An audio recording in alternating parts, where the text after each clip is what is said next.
Some stories from war don't make headlines, they don't become history lessons, but they stay buried in hearts. This is one of them, about a soldier named Thomas Ray. May 7th, 1945, the war was nearly over. Words had spread that Germany was surrendering. There was laughter in the trenches, men writing letters home and sharing rations like they were birthday cakes. The air, once filled with gunpowder and death, now carried something rare: hope.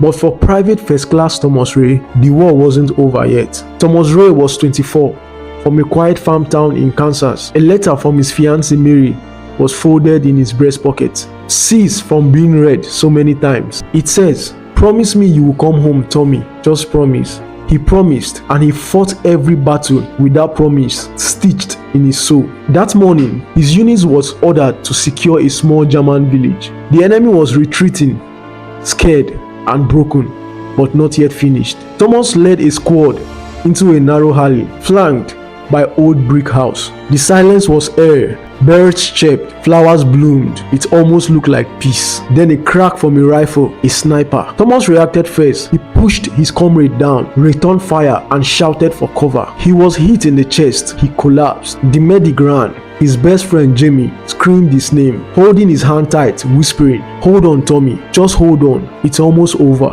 With a weak smile, Thomas looked at the sky. The same sky he used to watch lying in a wheat field back home. And he said, "Tell Mary I kept the promise. I fought to come home." And just like that, Thomas was gone.